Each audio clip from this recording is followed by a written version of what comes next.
Hi, I'm Ross Lazaroo-Hood, entrepreneur, philanthropist and family man. This is my podcast, In Conversation With. From the boardroom, back to the beginnings, to the present with my guests, talking about business, family and sport. Today we're back in Belfast. We're outside the Titanic Experience and we're here to meet Thomas Hamilton. He's a co-founder of the Music Yard and a musician. I can't wait to hear how he got there, and I knew him from school, so it's even better.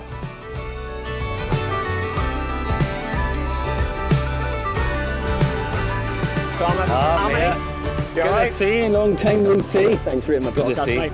No problem, you're very welcome. Thanks for asking me. We're going to head over and walk around the Titanic Quarter, where the famous Titanic was built, and a sister ship. It's got a bit of history for you too, which you'll be able to tell us about. But let's kick in and tell me about your childhood and how that has led into your business successes. Well, I think, like most guys our age, we went to the same school, Ross. Lord although, High. Although we don't look the same age. You look better than I do, and I think my wife tells me that I could, lose a few pounds and stuff. I'm only joking. No, started off living in a working class area, council estate. Same as me. Huh? Yeah, and like every young fella probably wanted to be a footballer. Always out with a ball under my arm, playing football with all your friends. Local school, it was a stone throw away and played football for it. So you were always you look at kids today, they're hardly out. Going, you go that way. They're hardly out, or they're not running about as much as we would have. Oh, no, we were out from dusk to dawn, and that's something I think has been lost, unfortunately. That you people are in front of the TV a bit more than we were. Oh, unbelievable! You think about it, like. You got the odd guy who was really into gaming and stuff like that there, but very, very rare would you be inside, and it didn't matter what the weather was like. Oh God, no. So you were always out and about. So typical boy, football, running about, keeping going with your friends.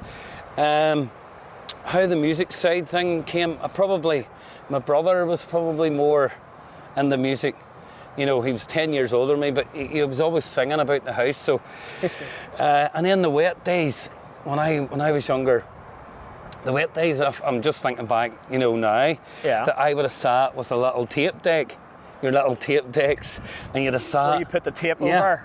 And you'd rewind it to see what the lyric was. And so I must have been really into music, although never done any lessons, never had anything in school really, apart from playing recorder or something badly.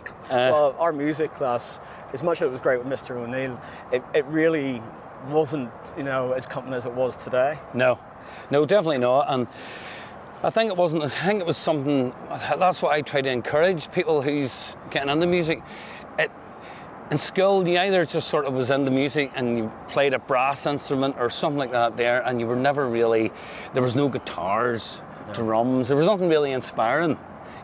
But we were born in the 70s and going into the 80s, there was a lot of new music about, and it was starting to change. So that's right. I think the funny story it was about me was never really instruments, never anything like that there, but loved singing. And my mum, I can remember entering the competition. That's so funny, thinking back, Shakin' Stevens impersonator.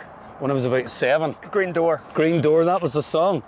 Go me. So right. Green Door was out, and my mum got my wee white t-shirt, the jean jacket, hair slicked back, and entered. I was in the Scouts at the time. Right. And like most of your friends were in it at the time, so some boys dressed up as Pavarotti. I can remember a guy dressing up as Pavarotti and all. I remember saying "Your love, my darling," all that sort of. Love it. Bit of fun. But I entered it. I don't know if I won it. I can't remember if I won it. But I'd done Shakin' Stevens, so my mum thought it was a great idea then to go about the old folks' homes and the British Legion Club in Larne, Isn't that most of the best singers actually did it? Robbie Williams did exactly the same. Yeah, so I was going about the age of 7 or 8, playing in these bands, or playing, not out in bands, but playing out at these wee shows.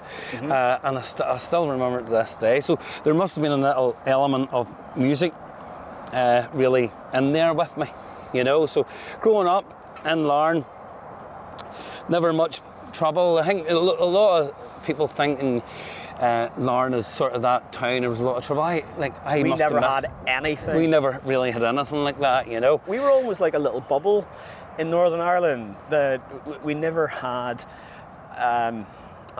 luckily, an eyesight of what was the 70s and 80s of trouble. That was up in Belfast or other places, but Larne, we just had a great community. Yeah, no, I totally agree. I was brought up, you know, very, very rare. It did get elements of it, like everywhere gets in certain areas, but the majority of the time there was never anything like that there, luckily for my age group. And although we run about and there was like bonfires and all the time, it never was taking anything other than just boys out having a bit of fun, you know. Well, that was it. I remember as well that, you know, we used to go to the Green for, what was it, 12th of July, and everybody was out.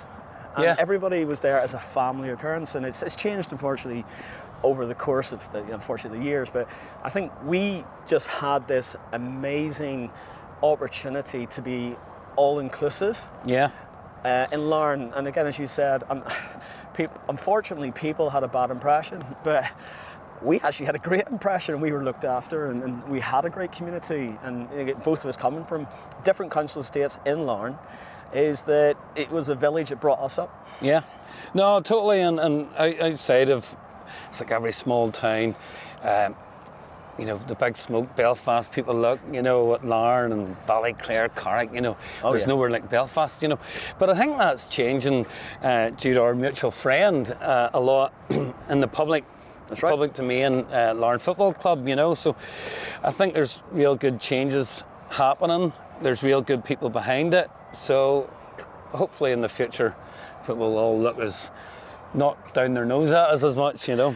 Well, as you said yourself, we've been very blessed that we've got investors, we've got people here looking to rebuild Larne Town, and I know that you and I are very proud to come from Larne, and it's nice to see that Larne has been seen on the European stage with the football, etc. And I suppose that leads me into my next question, is what would you say from your background that has led to your successes? Because I know that, you know, like me, you started on Stena Line. Aye, that brings back great memories. That was I worked in Stena probably in my 20s into, it's about 38 when I left Stena. So a lot of years spent there in this actual dock area. And I can remember this area being all wasteland. That was all completely wasteland. There was nothing there. All this is new because you've got obviously Samson and Goliath, the big yellow cranes as we had. And that's as much as you could see. And that used to be like a big paint shed, that before that was a studio. So I can remember here fondly. I worked here for donkey's years with some unbelievable people who call them my friends, you know, today even. So my business sense came from, I think I was always a grafter. I think from a very, very early age. I was just talking to my mum and dad about it, you know, from a very early age, you started in milk. You started the milk when you were about 12. That's right, you did the milk round, or you carried coal, or you did the paper round. So I had the milk round, this is what I was like. I had the milk round in the morning. Went to school, slept half the day. School no, you're being opportunist. Yeah.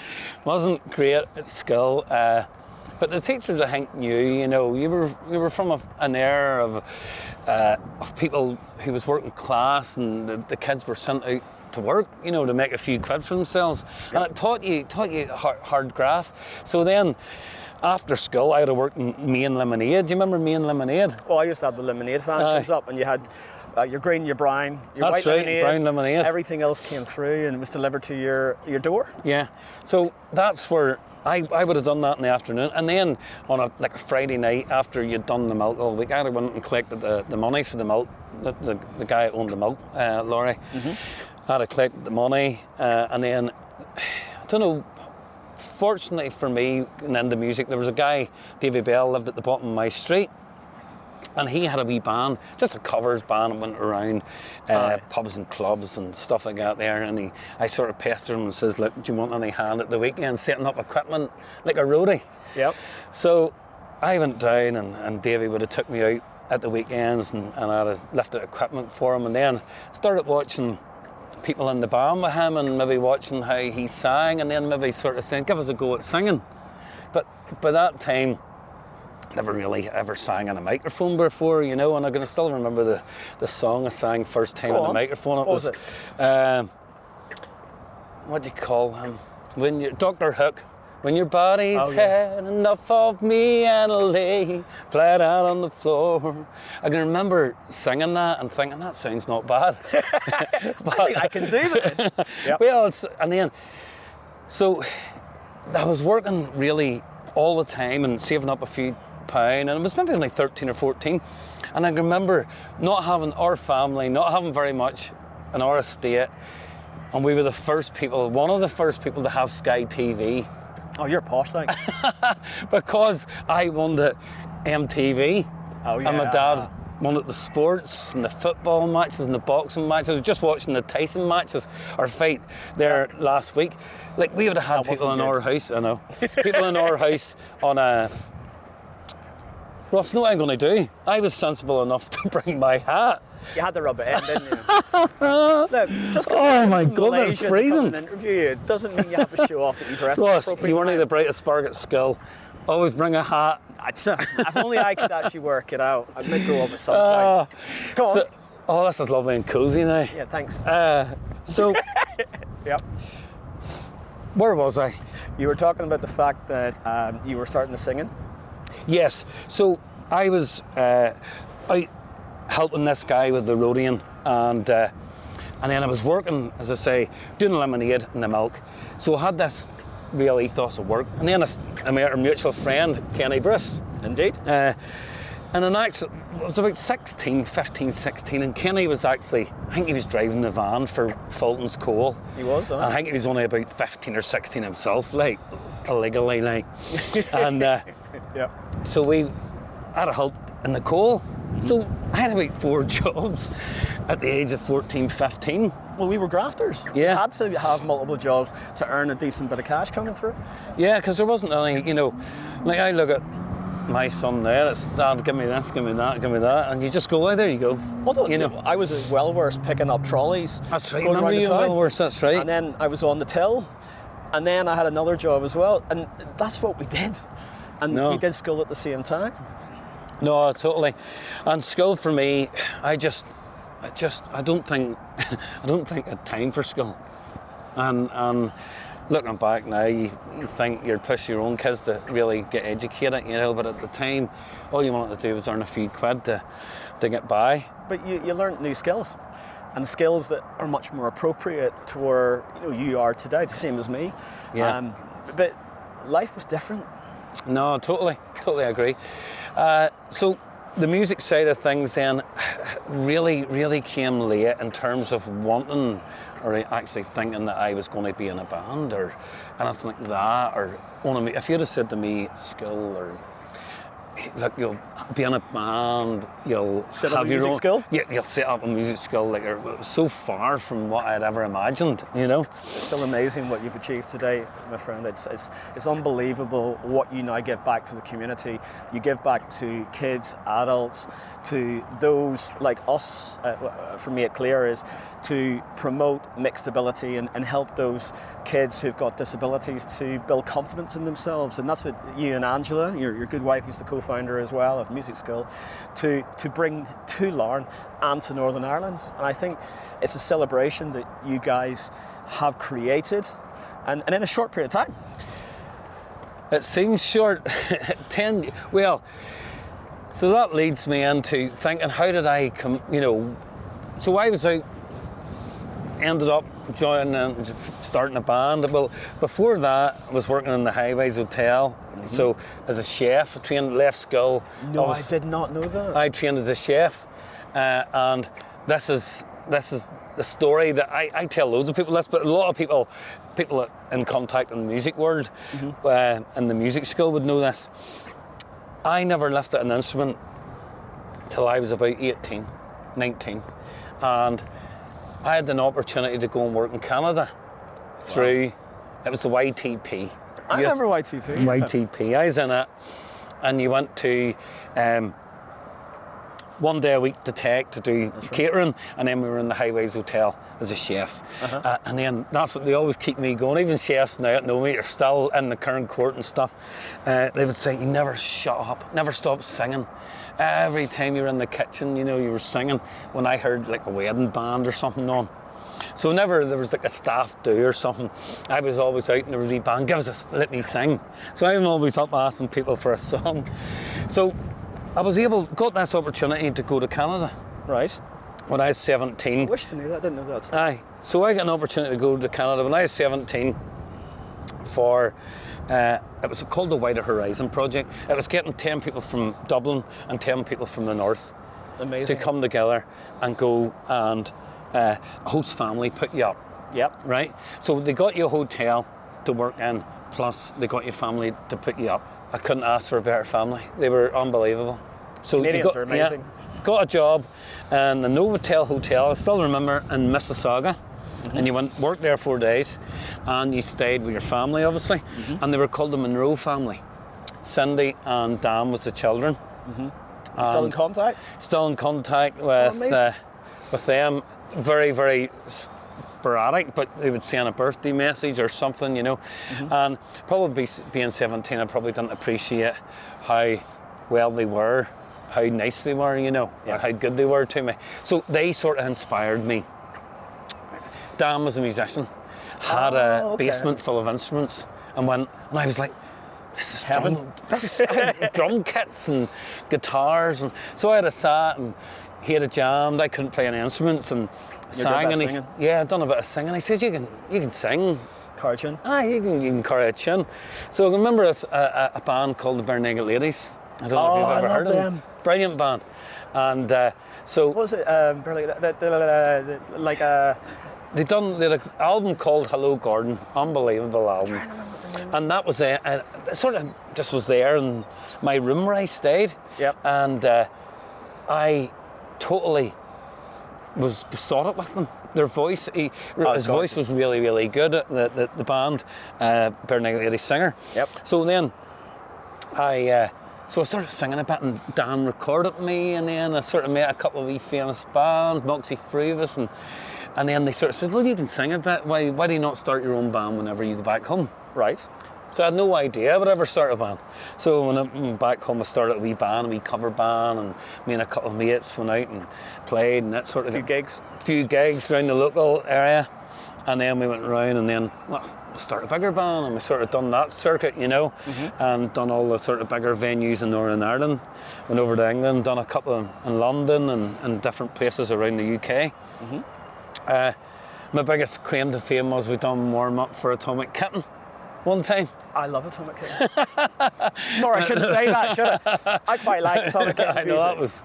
So they were just doing wee things. So sort of that led to then, I was still working in Stena at the time, and then Ainsley and myself decided I could get a redundancy package out of Stena. They were looking for people to go, and I took my money and run about 10 years ago, and that's how I started my business. But I always sort of run my business. The band was like a business, you know. So I then started the music yard, which is just grew into little acorn, just grew and grew and grew into doing. It's a beautiful thing you've done as well. Doing unbelievable things, you know. We've got dementia-friendly choir, which would probably be the most thing I'd be proud of, and working with adults and children with disabilities. Yes. Music group sessions. Which I think is one of the most heartfelt things that you do, and it's something that I, jointly try to do with Champion Mixed Abilities. So. Yeah. No. I think as the guy says, if you find something that you love doing, you'll not have to work another day in your life. But that's right. let me tell you, I don't feel that.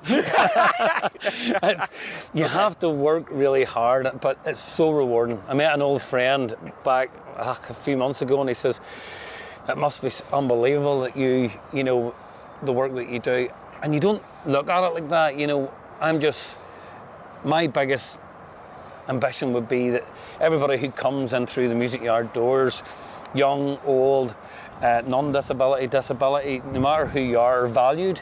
Absolutely.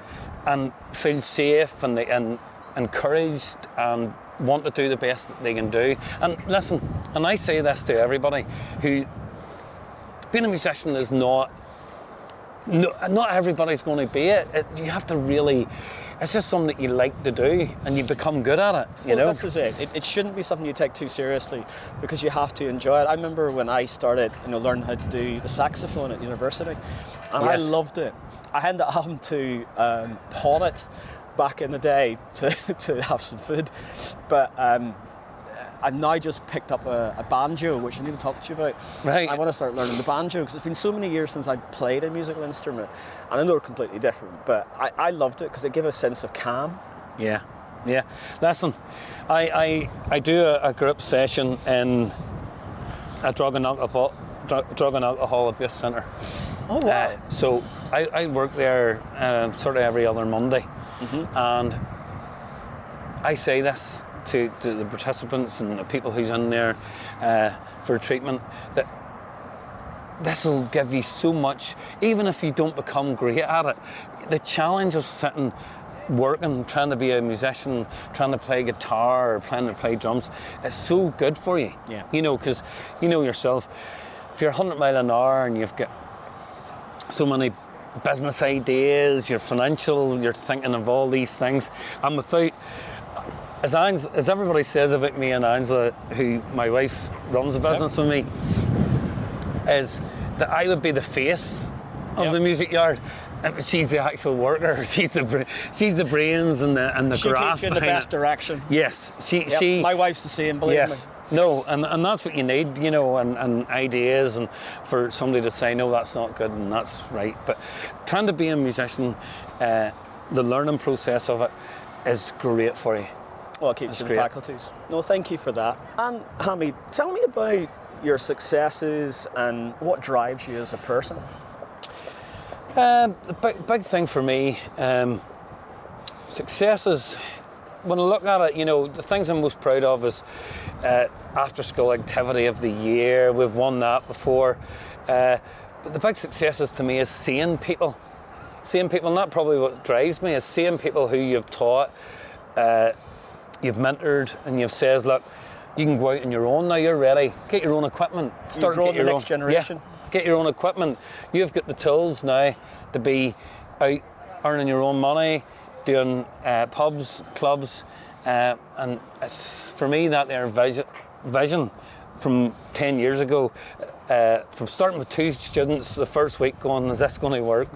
Building a studio and building a lesson rooms, to having 300 students now a week, plus all the outreach stuff you're doing, your disability workshops. So that things like that I visualised, said, me and Angela sat down, and I have to mention, a lot of this wouldn't be without our good friend Kenny Bruce, who 7-8 years ago I sat down when he had just taken over an RNFC and says, look, Kenny, this is my vision.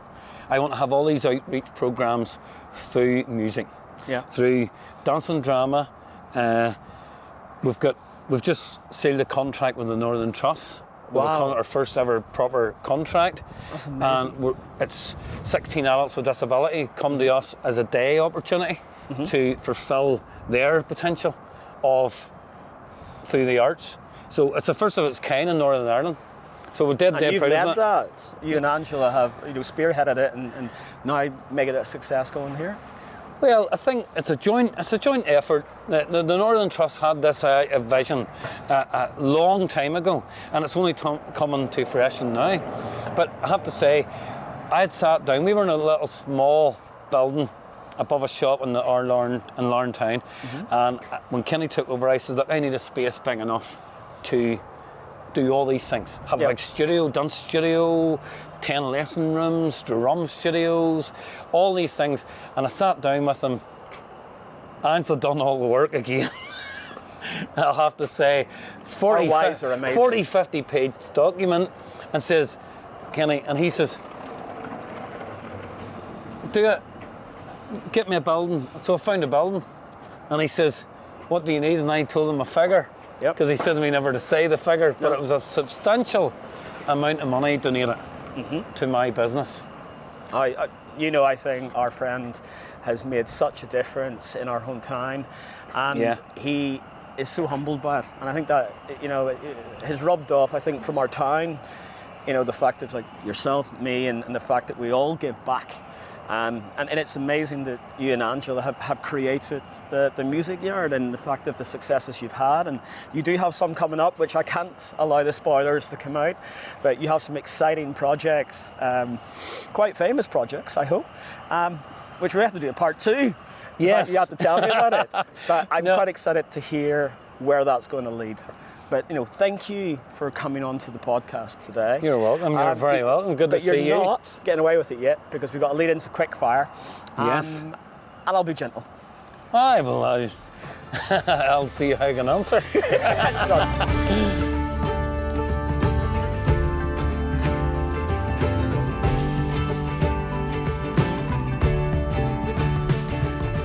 Cheers for today and taking time to spend with me on the podcast. I'm going to be gentle with you now. You can't take a slump, by the way. Yes, thank you. Cheers, as they say, big ears. That's what used to get called at school. Like. Was it? No, I'll say slunchy for this one. I grew into my ears, but...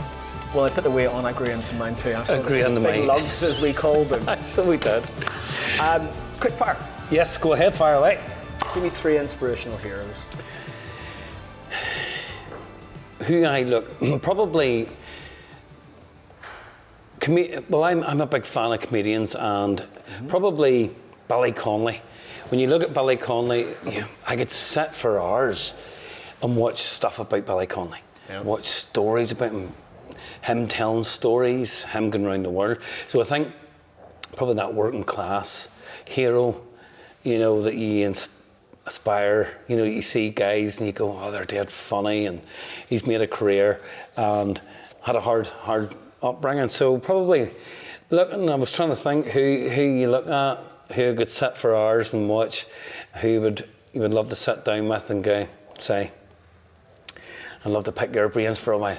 On Billy Connolly. I'm going to throw you a curveball from a second one, is my wife's father, who passed away sadly when he was only 29, so my wife would have been, was only 1 at the time. And so somebody that I've never met before, but he was a musician, played instruments, played the bass, taught people locally in town how to play different instruments.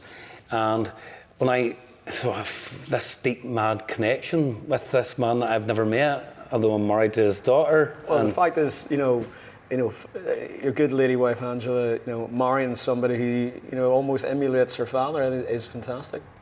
Well, I don't know if he'll ever be probably as good as a guitarist as he was. Luckily, I think my son has got that gene.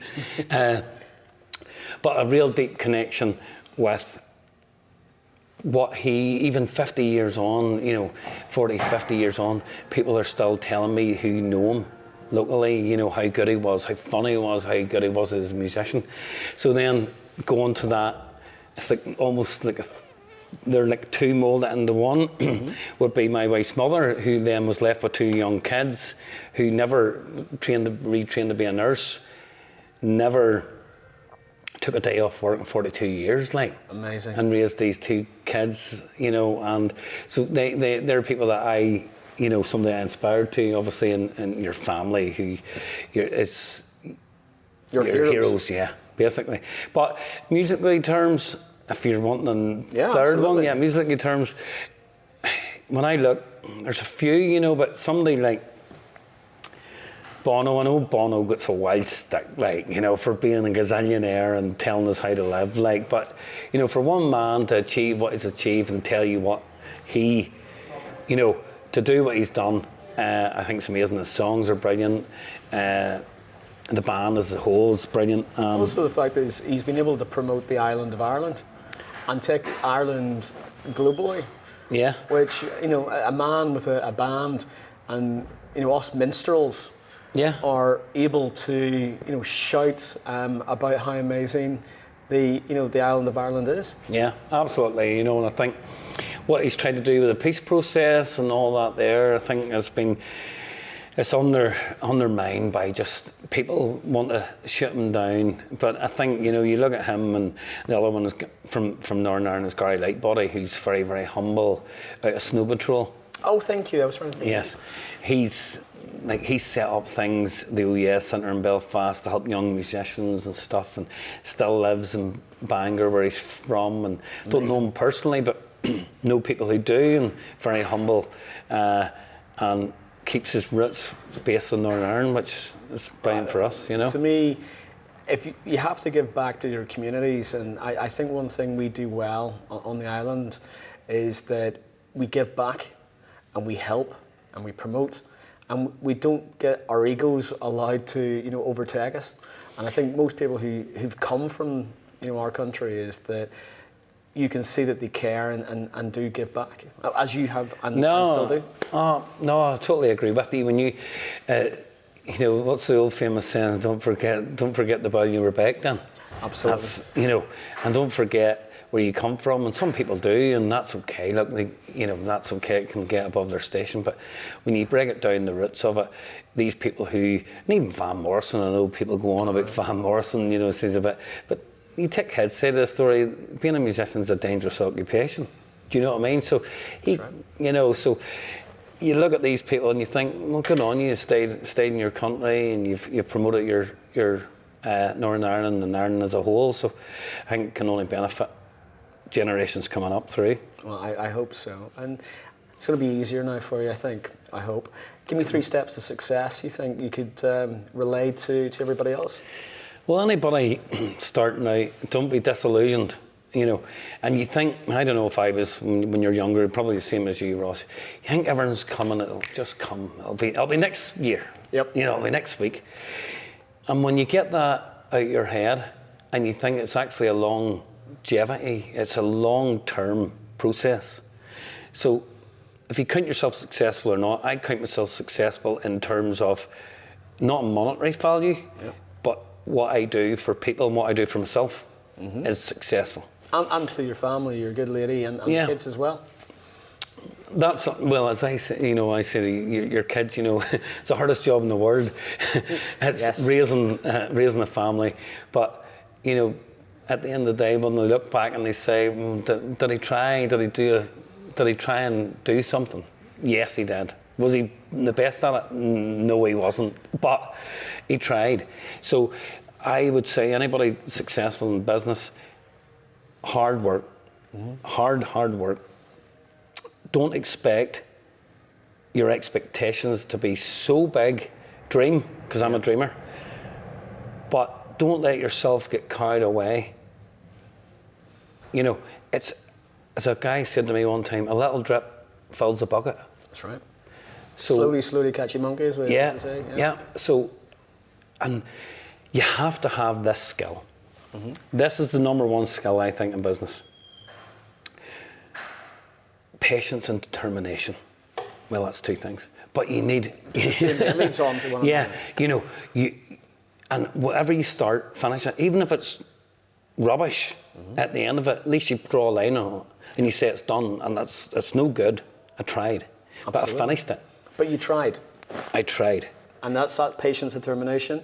It's better to look back and the fact of tried, instead of looking back going, I could have done that. Absolutely. At least you go, I tried it, and either I made it a success, or, hey, I gave it a wee go. Exactly. You made a thing that made a dog's ear off, you know, and that's... I definitely have. You know, so, but finish it. If you start it, try and finish it. A lot of people I've met along the road, you've met some brilliant people and you've met some not so good people, like everybody. But the big thing that I always see in everybody who's successful, that they say what they're going to do and they do it and they finish it. Absolutely. I think it comes into us growing up in a council estate, and then you get values instilled, and I think the fact of having parents who were grafters and provided for us, I think that also instills in us is that hard work, grafter, and we call them muckers over for us, and it's the fact of we were and are people who are hard working, and I think that, and we hope that we'll instill that in our own kids. And I think giving that back, as you said, as a success to everybody out there is keep going, and as you said, finish something. Don't give up on it. Yeah. And even ask for help. Yeah, absolutely. You know, and it's like yourself, like we've had conversations, you know, I have this idea, how do I get to that? How do you, you know, I think that's the biggest skill that I've ever owned. Yeah. Right? I couldn't play an instrument, but taught myself and had the patience and the determination to sit and learn an instrument, and then learnt more instruments along the way, just one led into the other. But my brother always said that if you have a tongue in your head, never be stuck, to ask somebody. So I would be, like, I remember my dad as you know, when I was younger, going, would you stop asking, you know, but I wouldn't be too proud to say, Ross, look, how do you do that? How's that done? I've never done that before. One of the best skills you can give. And I've talked my way into, like, I was in bands playing at Liverpool Legends dinner dances, meeting heroes like Kenny Dalglish, and sitting in their company and them treating me just like an equal, and that was just me talking. Gift of the gab, almost. Gift of the gab. And some people either, that as nearly a 50-year-old man now, that you find out. You don't have to say what age we are now. But 50 years young nearly. But you don't understand until you get about this age that either people like you or they don't. Do not try to pretend to be somebody else. They either like you or take to you, or they don't. And if they don't, that's okay. That's just you're not their cup of tea, and that's okay. Don't take it personal. That's exactly. The other thing, success for business is do not take things personal. No, can't do it. Because I hate the saying, I do hate the saying, and I still hate the saying, there is no friends in business, right? I disagree with it to a certain extent, but I've seen so many people fall in that trap. The full foil of it. Yeah. So remember, business is tough, hard work, sleepless nights, but you're doing it for yourself and your family, and that's the main thing. That's and everybody else that comes in your door, you know. Yeah, and you can wake up tomorrow, it's a new day. And I'd never forget that. And I think any business entrepreneur or owner or founder has went through roughly the same thing as you. So, you know, they're not all going to be successful. There is stumbles. Yeah. And the old saying is, you know, you have to fall to get back up. Yeah. And I think you're absolutely right. And this is going to be easier now. 3 favourite foods. Well, as a chef, but not like... Which I still can't believe you were a chef from school. No, it's not a chef. See, when you were at like 16, it was at catering college. It was the basic stuff. And then you're working in hotels. It's not like some fancy restaurant, you know, where you're... At that age, you're still better cooked than I was. Do you see that there, working as a chef? That gives you a great grounding, because that's the hardest job in the world, like. Yeah. Working 14, 15 hours a day, like. It's a thankless job, you know. My probably... foods I would go to, probably pasta dishes. Oh. Chicken pasta dishes, you know. Nice. Anne's brilliant at cooking. So I wouldn't cook a lot, but I can really cook. If you can't beat a sirloin steak, you know. I'm more ribeye. I know. I like sirloin, I'm more ribeye. Depends if you can get it cooked right, you know. And then I wouldn't eat too many of them now, but I love them. Go. Silver Lounge fry, Ulster fry. Oh, yeah. I had one this morning. I know, it's so, and I don't know if they're all different, but locally you get your one that you like. Oh yeah. And then you have it. So probably a fry. And Silver Lounge is great in our hometown, and it's been there. It's an institution. Oh, hasn't changed, mate. I took the kids into it and was going, never going, or the daughter into it the other day. It was her 19th birthday. That wasn't her present, by the way. And you know it's going to be on camera, and she is going to go. That was my present. We actually took her out for something to eat that night. And a wee friend, she was going, hasn't changed, like. No. But sometimes that's humble, lovely, you don't change, and it's lovely food, and that's what you're used to. And I think that's one thing that's nice having within your hometown is that things don't change. And the fact that you just said you've introduced a new generation to them, I think that is cool. And 3 holiday places you've been or you would like to go? When the kids were young, so I have 4 children, all grown up now, youngest 17, 3 girls and a boy. Yep. So me and Angela hated flying. She got a scare and didn't like flying, so we used to go stay on a line. We had the old free pass through the travel, so we went to Disneyland when the other 2 oldest ones were we. So we went to Disneyland, really enjoyed that. Paris, got lost in Paris, nightmare. Cornwall. So we drove down to Cornwall and stayed in actually Port Isaac, where they filmed Doc Martin. Stayed right in that village. So love Cornwall, went a few times. And the best holiday, so we've been to Spain and stuff, the best holiday ever was the Fermanagh Lakes on a boat. So you hire a boat. Beautiful. So you hire like a big cruiser. And it was unbelievable.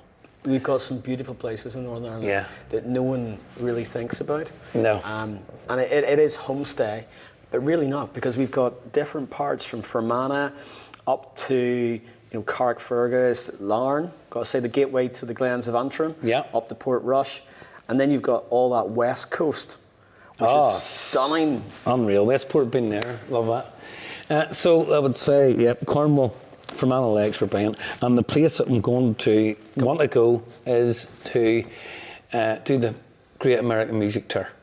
So when these kids got up and fend for themselves, well, there was only one more really. We're going to do the Great American Music Tour and go down and see Elvis's place and all the old Gracelands and down into Memphis and Tennessee, do all that there. You got to tell me what it's like. Again, talking about earlier, the country and western.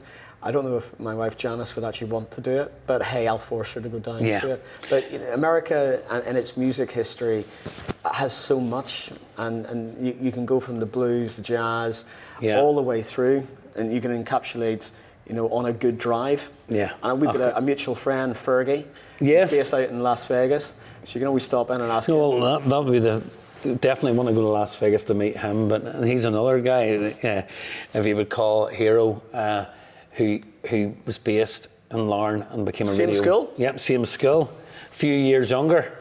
I always think the fact he's older than us, but actually, he's younger than us today. He's younger, but he's big, huge success in Las Vegas. But he, from a young age, he never let any barrier come for where we came from, and he was like Radio 1 DJ for 6-7 years, way back in the day. He was on the BBC radio, and to be successful now in Caesar's Palace, and what he's achieved, in America, to Europe, in Northern Ireland. But again, like we talked about, he's very humble.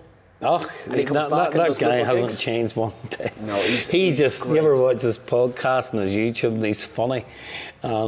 He's just one of us. No, he's just down to earth. And that's one thing I love about our hometown, is that we've got real people who care, and the fact is we never forget each other. Well, Larne is like I know we talked about that before, but see the musicians that come out. You've Gleave Dobbin, who's still really brilliant. He's teaching the younger generation who now are big in America and getting signed to Atlantic Records, and he's mentoring them and teaching them.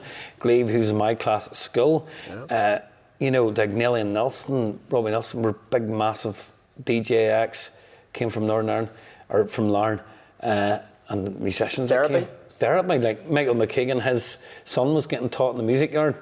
So Therapy, the band, funny story actually, Michael said to us, would you like to go, we're on tour, would you like to go to a gig? Yep. So me and one of the music tutors, Fardy, who you know. I know. Went down an evening and he got us into the gig and got us too many beer, to be truthful. Like on the way back, before we left, he says, can I get a lift back to Larne with you guys? So we're at this concert with this, legendary bassist out of a big rock band all over the world. Yep. Says, can I get a lift back with you? Can't remember too much of the way back because me and Fardy sort of dozed off. But the town's full of people, it's full of things like that. Like we don't forget. I'm going to go back to the bowl in your back then. We don't forget. No. And I think that is one thing that is also inspirational to me, is that our town have genuine people who help, and not just genuine people who want to give back. Yeah, no, absolutely. I think you can't. I said, boys, you can't beat a Larne man. I'm not joking here. There's anything. See, charity wise, anything. See if any families in trouble. Larne people come together really, really quickly to help them. That's right, because it takes a village to bring a family up, and we've been very blessed in the council estate we talk about that they've helped us. And now what do? We give back to that community that gave us that leap and the background to kind of take it. And I suppose then, what would you say is 3 ways that you try to unwind? That's a difficult job. Whenever you see the thing about me is that my hobby is my job. So I'm very fortunate. So the thing that I love the most, playing instruments, and the thing that I do, I don't know if that's unwinding because my son plays guitar. And we do as a family. Like Angela plays the bass, the other daughter plays the harp. The oldest girl would have been good at guitar. So sometimes we'd have a jam in the front living room of our house. But I love this. So brilliant. My son would be lead guitar, the Angela would be in the bass, the girls would be doing harmonies. But people think that is like the Fawn Trap family, but it's like you'll see me going, no, that's not right, and then I go, no, you're doing too much, so it becomes an argument. But generally, sometimes we do that. It brings you closer to the family, isn't it? But the big thing for me to unwind would be football. I love watching football, I love watching Larne, I love doing things at Larne, play at their European games, me and the son do guitar, go up to Windsor and play in the lounge. Met Patrice Evra there the other week. Fantastic. And so that would be my relaxing time. Just go up, watch the Larne match. If I'm playing at it, I'll play as a band, I'll play at it, me and the son. Then podcasts, I love watching Overlap, and I'm dead intrigued with people. Yeah. So it would be Stephen Bartlett and all. I'd watch his podcasts. I would watch things like that. The CEO. That's right. I'd watch stuff like that, and then probably people won't know this about me, but I love a period drama, Downton Abbey. I can never put you. No. From us coming from Larne High. Yes, people don't know that. Do you want to cut this then? No, keep that. No, I see that period dramas. So I think that was the last thing I ever watched in the movies, was the movie Downton Abbey. It was great. And I loved that. So that would be me unwinding. And that's where you kind of switch off. And I suppose that leads into, what would you say is like your normal week? How many hours a day would you walk? I would say, it's hard to say. Some days I think I'm always working. Like if I'm not at the football, sometimes I'm working at the football, sometimes I'm not. When I'm watching that sort of series, I wouldn't be working, but like I used to be in bed at 11 o'clock, 12 o'clock at night with the laptop out going, right, this is what I've planned tomorrow. I've got a workshop to do, I've got this to do, we've got a show to do in 3 weeks' time, and I have to pick the students who I think's ready to perform at that. So then if I'm up on a Monday morning, I'm away to Carlisle House, but I've maybe done a few hours work in the house before I've went out. Yeah. Then I come home, and then there's the building, sort of go over and do, like, I could be the cleaner in the music yard, like, and next thing the musical director. So yeah, so probably 14 hours a day, maybe, you know. Amazing. Most days, a lot of the days. And my last one, real quick fire, is 3 ambitions you have. Ambition would be to keep seeing the music yard grow in terms of the lessons are really good and that people can afford to come to lessons. You know, I would really love to build a place where, although we haven't never put the fees up in a long, long time, where it was sort of, it was accessible to every single person, because I know having a one-to-one lesson, like, which I never had, is not accessible to everybody. No, and especially, you know, people forget that we've got another generation who, unfortunately, the parents are hand to mouth. There's a lot of austerity there, and people, you know, if you know what it's like, you go to buy something now, and it's like double, triple. Like, I'm doing a house renovation, it's like triple of everything you were going to buy. You Absolutely. know, so I come from a single parent. My mum sometimes did without, and sometimes skipped meals. Yeah. So us 4 could eat, and to find, you know, money to go to Scouts or BB or find an instrument, as you just rightly said, it's even giving up more food. So these, as you said, for some parents and for kids, they don't have that opportunity. So it's nice that you are actually able to either subsidise it slightly or at least keep the fees down. Yeah, we've been fortunate that we've had some unbelievable donations from, like, there's a lady passed away, and their family of musicians, and instead of, another way they would do flowers and loo and stuff like this here, memory, you know. Elaine Hawthorne, you called her, lovely lady and musician. Her son's a great musician. Donated, it was like £5,000 people donated. So we were able to run workshops, introduction workshops, buy people instruments who hadn't had instruments. And then a lovely, I don't know if you can remember, there was a wee jeweller's shop down in Lauren, Pollock's Jewellery Shop. I do remember. My mum bought me a watch when I graduated from university from it. Well, yeah, the owners of that donated the same sort of, not as much money, but that legacy of giving children instruments and stuff and paying for instruments. So that would be my ambition, to maybe turn the music yard into maybe charity eventually. You know, that we could subsidise a lot of other workshops and group sessions that people wouldn't initially get the chance to. Wow. For me, I think music, like sport, gives opportunities to children to examine who they are, bring skills, also give them an escape from their lives that sometimes are not great. Yeah. And it's something I think that, if possible, kids should at least grab an instrument. May not be brilliant at it. Yeah. But it's going through. My kids are learning the cello at the moment, and you know, as I said earlier, for me, I did the saxophone at university. I haven't picked up an instrument in nearly, I am old, 30 years. And for me, I'm going to start learning the banjo, so I might actually help, would be necessary for me to start learning. So I might get you for it. Farley's your man. There's a boy who teaches that in our place. You know, but exactly what you're saying, that there isn't, look, it's having the opportunity. Giving people the opportunity is the key. Absolutely. And they either take it or they don't. Yes. You can't force it. They take it. You'll hear a story 30 years. I'll tell you, somebody inspired me when I was 17, Dan Monroe and Cindy Monroe, this family, and they'll probably look and go, really?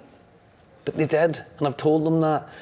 It could be me in 10, 20 years' time say, I was down in the music yard, and one of the tutors or band, and I tell them all the time, you've inspired somebody. Yeah, exactly. Maybe not, but you might, you know, to go on to do whatever they want to do. And it's saying, being a musician is not to become famous. I mean, being a musician is about giving you confidence and giving you all them things that come with that. So that would be my ambition. 1, 2, I've got an animation project to do with early learning, and to highlight the personality rather than the disability of a person. So the animation would be based around a cartoon character who are real people with disabilities, that I think who are amazing people. I champion, under one of my companies, Clearer, we champion mixed ability, because there's always a place for an individual to provide, I suppose, a skill. Yeah. And you can't forget about that. And Yeah. everybody has the opportunity to work, as far as I'm concerned, and to give back. And they shouldn't be forgotten about. They should be celebrated. Yeah, I think it boils down to being valued, just value. Everybody wants to be valued. Absolutely. So this animation is based around this whole thing. So it's in the process, and so my ambition would be to see that through to the final. And then grow. And if it's there for product, and if it works, and it helps, and it makes people aware, and I think that's would be, I would love that to happen. Well, I can't wait to follow that journey and hear more. Well, thank you, pal. And no problem. Thank you for spending time with me today. It was a pleasure. And I love the fact that we've grown together and re-established a friendship from high school to now, and being parents ourselves. Oh, that's amazing. And thank you for being on my podcast today. No problem, Ross. Thank you. No worries. Thanks, mate.